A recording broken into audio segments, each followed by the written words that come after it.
हमारे यहाँ पर पेट्रोल और डीजल और एलपीजी के सफिशिएंट स्टॉक है। नेचुरल गैस और क्रूड की सफिशिएंट इन्वेंट्रीज टाइड अप हैं।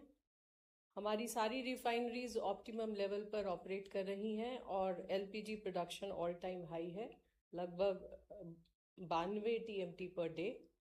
एलपीजी डिस्ट्रीब्यूटरशिप पर कोई ड्राई आउट रिपोर्टेड नहीं है, लेकिन रिटेल आउटलेट पर ये देखा जा रहा है कि कई जगह पर काफ़ी एबनॉर्मल सेल है और कुछ तो एग्रीकल्चर डिमांड के चलते हैं और कुछ ऐसा है कि जो बल्क सेल है वो शिफ्ट हुई है रिटेल के ऊपर और प्राइवेट ऑयल मार्केटिंग कंपनीज की सेल भी रिटेल आउटलेट पर शिफ्ट हुई है।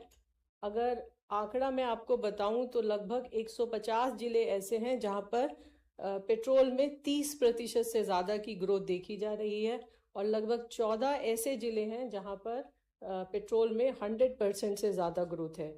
इसी तरह डीजल के संबंध में 156 जिले ऐसे हैं जहां पर 30% से ज़्यादा ग्रोथ है और 6 जिलों में लगभग 100% से ज़्यादा ग्रोथ है। प्राइवेट ऑयल मार्केटिंग कंपनी की सेल में लगभग 38% की गिरावट है डीजल के संबंध में मैं बता रही हूँ। और इसी तरह ऑयल मार्केटिंग कंपनीज के भी बल्क डीजल सेल में लगभग 29% की गिरावट देखी जा रही है। गवर्नमेंट सिचुएशन को रिव्यू कर रही है और recently secretary petroleum and natural gas ने स्टेट्स के और यूनियन टेरिटरीज के चीफ सेक्रेटरीज के साथ और इंडस्ट्रियल एसोसिएशंस के साथ एक मीटिंग किया है और स्टेट्स और यूनियन टेरिटरीज को सजेस्ट किया है कि वो स्पेशल स्क्वाड्स बनाएं और जहां पर भी इस तरह की माल प्रैक्टिस हो रही है, चाहे वो होर्डिंग है, ब्लैक मार्केटिंग है, उन सबको रोकने का प्रयास करें। इंडस्ट्रियल एसोसिएशंस के द्वारा सभी इंडस्ट्रियल और बल्क कंज्यूमर से ये अपील की जाती है कि वो पैनिक बाइंग ना करें और अननेसेसरी स्टॉकिंग ना करें और जो उनके ऑथराइज्ड प्रोक्योरमेंट चैनल्स हैं उनके द्वारा ही प्रोक्योर करें। एनफोर्समेंट एक्शन स्टेट्स और ऑयल मार्केटिंग कंपनीज के द्वारा चालू है।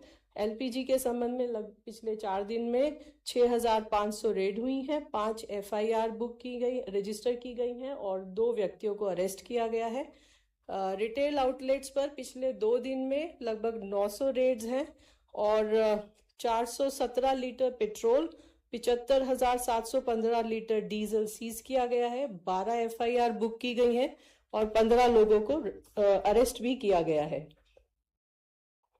ऑयल मार्केटिंग कंपनीज ने भी पिछले 4 दिनों में 800 से अधिक एलपीजी डिस्ट्रीब्यूटरशिप्स पर इंस्पेक्शन किया है और लगभग 112 शो कॉज नोटिस और 45 डिस्ट्रीब्यूटर्स पर पेनल्टी इंपोज की है।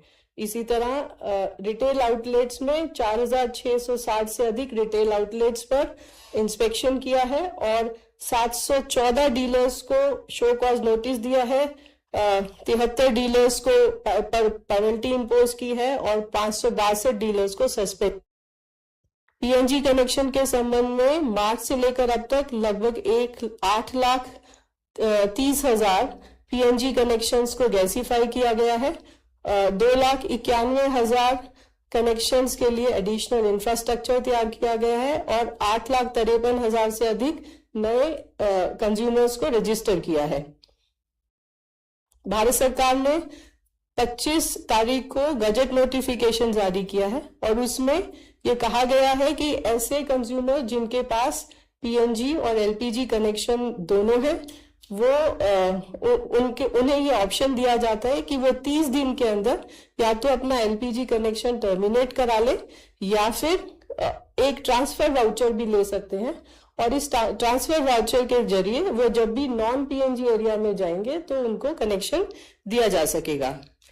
एलपीजी घरेलू कुकिंग गैस के संबंध में पिछले 4 दिनों में 1,78,000 बुकिंग रिसीव हुई है और इन बुकिंग के अगेंस्ट 1,80,00,000 घरेलू एलपीजी के सिलेंडर्स की डिलीवरी की गई है। 96% डिलीवरी ऑथेंटिकेशन कोड के द्वारा की गई है। कमर्शियल एलपीजी के संबंध में 1 मई से लेकर अब तक 1,86,000 टन कमर्शियल एलपीजी की सेल हुई है और पिछले 4 दिनों में 29,814 टन कमर्शियल एलपीजी की सेल की गई है। ऑटो एलपीजी के संबंध में भी पिछले 4 दिनों में 954 टन सेल हुई है और 5 किलो के सिलेंडर्स भी पिछले 4 दिन में 2,44,000 सिलेंडर्स की सेल की गई है। नेचुरल गैस की सप्लाई यूरिया प्लांट्स के लिए 99% तक रेस्टोर की जा चुकी है और इंडस्ट्रियल और कमर्शियल सेक्टर इंक्लूडिंग सीजीडीज को 80% तक की सप्लाई रेस्टोर हो गई है। क्रूड रिफाइनरीज 1 मई से लेकर अभी तक 13,870 टन प्रोपिलीन और ब्यूटिलीन की सेल की गई है और 5,380 टन ब्यूटाइल एक्रिलेट की सेल विभिन्न रिफाइनरीज के द्वारा की गई है। अंत में मैं आप सभी के द्वारा सभी लोगों से अपील करना चाहूंगी कि सरकार सभी घरों तक एलपीजी सिलेंडर्स की उपलब्धता और डिलीवरी सुनिश्चित कराने के लिए हर संभव प्रयास कर रही है। इसके साथ सरकार सभी पेट्रोल पंप पर पेट्रोल और डीजल की आपूर्ति सुनिश्चित करने के लिए भी प्रयासरत है। इसलिए अफवाहों पर ध्यान न दें और अपने दैनिक उपयोग में ऊर्जा को बचाने का हर संभव प्रयत्न करें। बल्क और इंडस्ट्रियल कंज्यूमर्स से अपील है कि वो ऑथराइज्ड प्रोक्योरमेंट चैनल से ही डीजल की खरीद करें।